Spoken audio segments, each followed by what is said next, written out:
Dia mengatakan kepada Sayyidina Abbas, saya ini telah melihat mimpi yang mimpi itu sangat menakutkan saya. Maka diceritakan mimpi itu. Atikah melihat ada seseorang yang menunggangi unta yang selalu berteriak di luar Mekah ketika itu berteriak, ya ahla Ghudar, ukhruju ila masari'ikum fi thalath.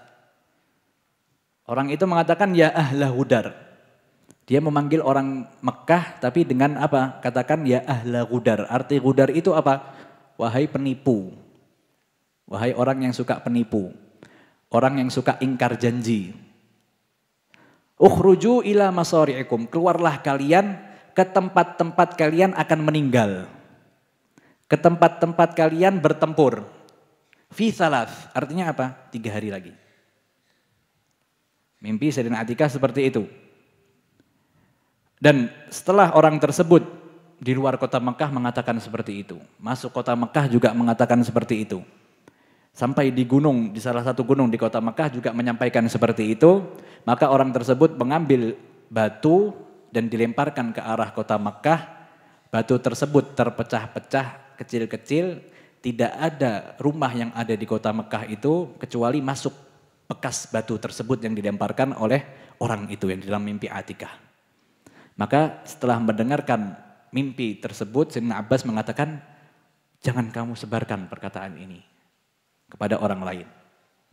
Tetapi yang terjadi apa? Sayyidina Abbas ketika itu bertemu dengan Walid bin Mughirah. Diceritakan sama Abbas. Tapi disampaikan juga, dipesankan, jangan kamu ceritakan kepada orang lain.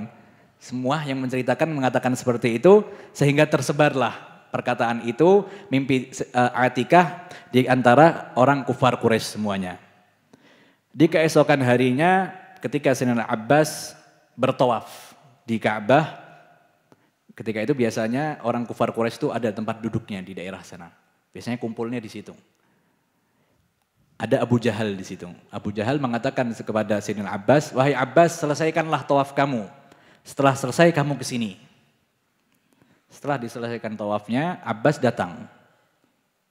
Maka Abu Jahal mengatakan, apa yang dikatakan oleh Nabiyah yang keluar dari kamu, dari golongan kamu. Dianggap Atikah ini Nabi. Kamu ini tidak, mengatakan kepada Sayyidina Abbas, kamu ini tidak cukup ada seorang laki-laki yang mengaku Nabi, sekarang ada perempuan yang menyampaikan kabar seperti ini. Apakah dia Nabi juga? Kalau keperkataan ataupun mimpi Atikah itu tidak benar, saya akan menyebarkan bahwa orang yang paling bohong itu adalah dari gobilah kamu, wahai Abbas. Maka Sayyidina Abbas mendengarkan hal itu terdiam, pura-pura tidak tahu.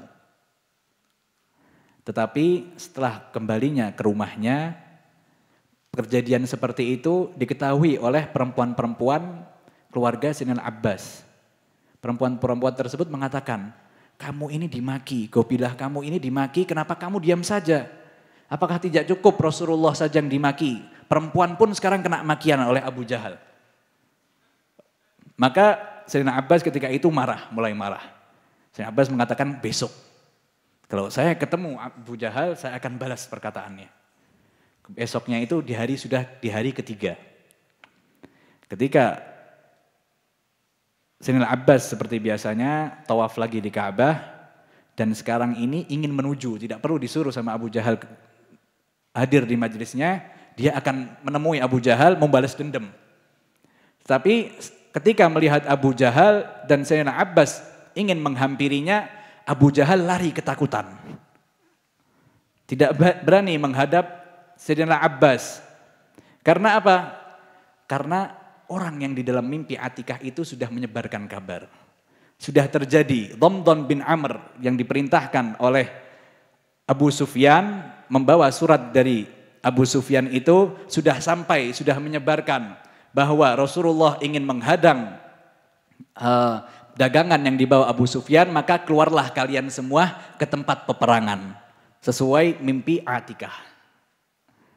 Maka orang kufar Quraisy semua marah dan semua mempersiapkan pasukan ataupun peralatan untuk berperang. Semuanya mempersiapkan itu semua. Tetapi Umayyah bin Khalaf yang tadi itu. yang dijanjikan sama Rasulullah, Rasulullah bakal membunuhnya. Dia masuk ke rumahnya dan mengunci rumahnya, tidak mau keluar, takut. Lalu datanglah Abu Jahal yang melihat bahwa Umayyah ini kok tidak kelihatan, tidak bersiap-siap. Abu Jahal datang dan mengatakan, ayo Umayyah keluarlah untuk berperang. Maka Umayyah tidak mau. Apa yang dilakukan Abu Jahal? Kebiasaan orang Arab di sana itu biasanya ada seperti bukhur seperti ini, tetapi wangiannya beda. Wangiannya khusus untuk perempuan, biasanya dibuat wangi-wangian untuk perempuan. Maka Abu Jahal membawakan seperti itu di depan Umayyah bin Khalaf. Kalau begitu, kamu wangi-wangian di sini seperti perempuan-perempuan, kamu bukan laki-laki. Ketika diajak seperti itu, Umayyah bin Khalaf marah. Siapa bilang saya tidak akan pergi? Saya akan keluar. Maka memerintahkan perempuannya, istrinya untuk mempersiapkan peralatan peperangan. Istrinya pun mengingatkan lagi. Kamu tidak dengar perkataan teman kamu, Al-Yathribi itu, Muhammad, bahwa dia akan membunuh kamu. Iya, saya tahu. Saya tidak akan ikut sama mereka. Saya akan sehari atau 2 hari, belum sampai di tempat pertempuran, saya akan kembali. Itu yang dikatakan Umayyah bin Khalaf, tapi kejadiannya Umayyah bin Khalaf tidak bisa keluar dari peperangan ataupun bisa melarikan diri dari peperangan tersebut, sehingga Umayyah bin Khalaf itu nanti akan terbunuh di dalam peperangan Ghazwatul Badar. Lalu setelah orang kufar Quraisy ini semua sudah mempersiapkan persiapan untuk berperang, mereka semua keluar dari kota Mekah yang terkumpul 950 pasukan. Kalau kita bandingkan pasukannya Rasulullah hanya 313. Mereka keluar untuk berperang, tapi Rasulullah keluar bukan untuk berperang. Rasulullah ingin menghadang dagangan yang dibawa Abu Sufyan sehingga peralatan peperangannya pun tidak sempurna. Orang kufar Quraisy mempunyai 950 pasukan dan mereka mempunyai kuda, 200 kuda.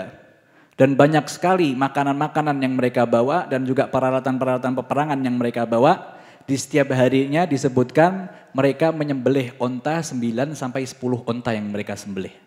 Berarti yang dibawa lebih banyak lagi.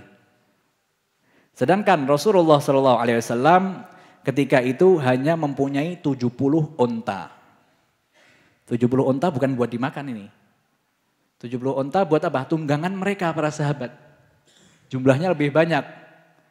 Jadi kurang lebih 3 ataupun 4 orang ini gantian naik ontanya. Sedangkan mereka orang kufar Quraisy setiap harinya menyembelih 9 sampai 10 onta. Dan juga di antara pasukan Rasulullah SAW yang mempunyai kuda hanya 2 orang saja. Kalau mereka 200. Kalau pasukannya Rasulullah 2 orang. Sayyiduna Al-Miqdad dan ada salah satu sahabat Rasulullah SAW yang memegang pedang di dalam peperangan tersebut. Dari pasukannya Rasulullah hanya 9. Hanya 8 orang yang punya pedang. Yang lainnya punya apa? Punya panah saja. Maka orang kufar Quraisy keluar dan Rasulullah SAW di perjalanannya